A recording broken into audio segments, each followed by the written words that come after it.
கொலுசுக்குள் வந்து விடவா, நடக்கையில் சத்தமிடவா, உன் பாதம் தீண்டி கிடப்பேனே உயிரே.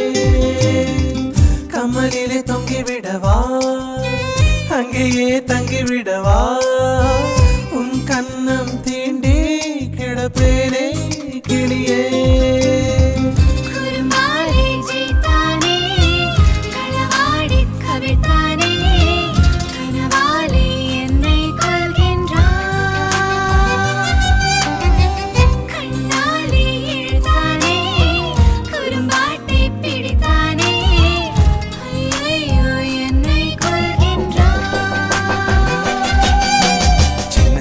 தூரல் வந்து நெஞ்சுக்குள்ளே முத்தமிடும் மாயம் மாயம் என்ன என்ன சொல்லி புடுடி. கத்தியின்றி ரத்தமின்றி காதல் வந்து யுத்தமிடும் காயம் காயம் இன்பம் என்று